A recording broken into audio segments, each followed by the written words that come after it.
Good afternoon, Nigerians. I want to welcome you all today, still on SK the Genius Concept, bringing education to your doorstep. Today we still have with us Dr. Paul St. Christopher, but today he'll be taking us in the journey of international relations. So sit back and listen to this wonderful one from our intellectual colossus, Dr. Paul St. Christopher, as he takes us through international relations and telling us what it entails. So feel free to listen and drop your comments. Thank you for now. The idea of international law. Under international law, we look at the conceptual definition of international law. You know, Professor Ajako Raja has defined international law as the body of rules, principles of action that bind sovereign states in their intercourse with one another. It is the law of nation. International law dictates the relationship between states. International law stabilizes the behavior of states in the international system. International law helps to build friendly relations among states. International law protects individuals from oppressive governments. International law could be used as a tool for public relations and propaganda. So international law, without international law, interstate relations would have been impeded in such a manner that the world would be living in a state of anarchy. So it is international law that has helped to stabilize the behavior of states, that has given states some restrictions in their action. Because of the enforcement of international law, that's why citizens are protected from oppressive regimes. You can take example of what happened in Libya when the late Muammar Gaddafi was actually bombarding the people of Benghazi. So because of that violation of human rights of the people of Benghazi, no-fly zone was now instituted by NATO and the United Nations against any plane flying into the Benghazi airspace. You know, and states have hidden under international law to actually deal with some rogue leaders in the international system. So let's look at the origin and development of international law. It is a matter of argument in public space and even in scholarly work that no date and time could actually be said to be the time or date that international law originated. But there are major contributors to the origin and development of international law. Like the Romans came up with a body of rules called Jus Gentium. This is a body of rules that spelled out the relationship between Roman citizens and foreigners. And one of such rules was that no Roman citizen could be tried outside the Roman Empire.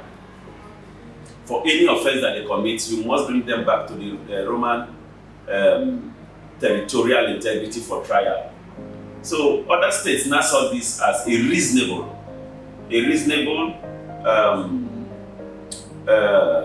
step in protecting the rights of their citizens outside the shores of their state. They started copying it. But the Greeks, on their own part, the Greeks came up with a body of rules that regulated the relationship between the city-states, where the city-states were not treating each other as if they are separate sovereign states. And their relationship paralleled the modern interstate relation. So other states started copying it. But we can't talk about the origin and development of international law without mentioning the contributions of the Dutchman Hugo de Groot, also known as the Grotius. Hugo de Groot was the first to codify international law into a single book. and he's generally regarded as the father of international law. In 1625, Hugo de Groot wrote a book which he titled The Jure Belli Ac Pacis. That book, The Jure Belli Ac Pacis, simply means the law of war and peace. In that book, Hugo de Grotius came up with three major principles that, if adhered to, will bring about peaceful coexistence among states. But when violated by states, it will spark war, conflicts among states. So in order for them to avoid conflicts, that it is better for states to abide by these principles. One of them is free passage of the sea must be guaranteed by all states. Free passage of the sea must be guaranteed by all states. In the book, he emphasized that no state owns the international waters. And since the only means then and mode of transportation and communication between states then was through the sea, that states must desist from blocking the sea for peaceful transactions. That if you block the sea, that you are spoiling for war.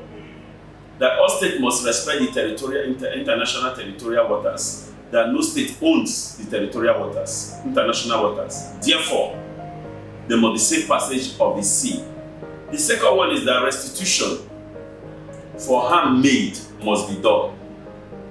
Restitution for harm done by any state must be made. What does that imply? He said that for any state to have willfully caused harm, destruction to another state, that state is liable to pay compensation for the harm done to that state, or must compensate the state for any injury, for any discomfort that they cause willfully. So he said this is to discourage states from going to war.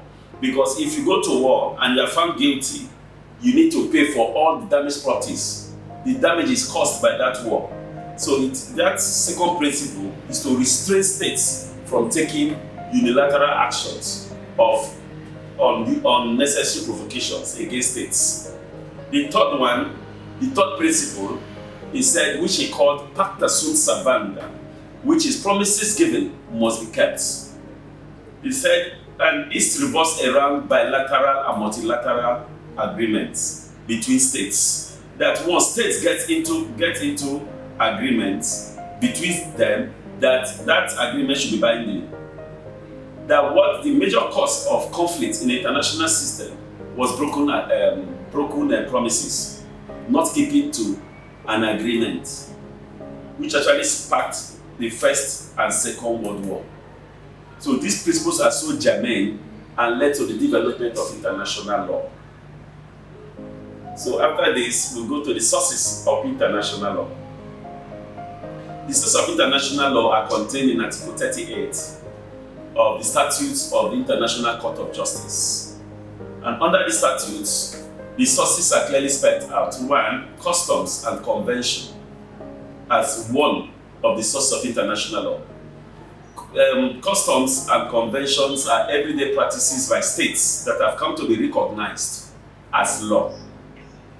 And these practices, for it to follow that custom and tradition, it must have occurred more than once.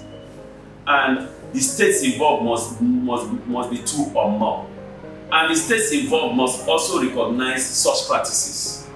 So it is not any practice, anything that falls under customs and convention.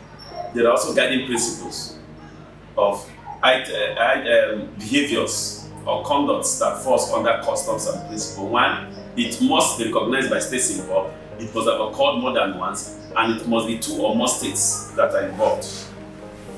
The second source deals with international treaties. International treaties are obligations or contracts signed into by states. Once you sign into an international treaty, whether bilateral or multilateral, it is binding on you, and it becomes a source of international law. Yeah.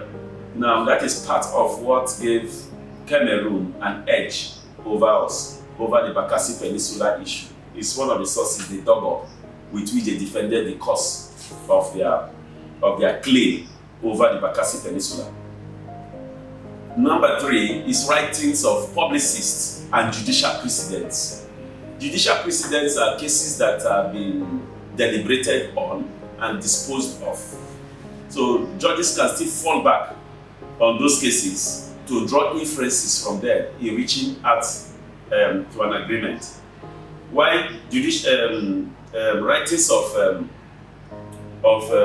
publicists are renowned lawyers that have written extensively on international law. Their opinions could be sought for in reaching out at decisions by the International Court of Justice. The fourth, and it's controversial, is the general principles of law as recognized by civilized states. The general principles of law is largely based on the maxim of equity. The general principle of law is based on personal conviction by the judges, based on justice, on what they feel should be the outcome of their deliberations or decisions on a particular matter. Because while applying the general principles of law, it simply means that such a case did not fall under customs and convention. It has never happened before. No judgment has been cited on them. No person has written on those that kind of matter because it has never happened before. So the judges now will now rely on the maximum of equity, fairness, and justice to arrive at decision. So that is why it is controversial, because most states that the judgment is not in their favor tend to disagree with the opinions of the judges. And that is why we say it's the general principles of law as recognized by civilized nations. If you don't recognize it, you are a rogue state in the international system. And that we do for that topic, international law. Thank you, and thank you.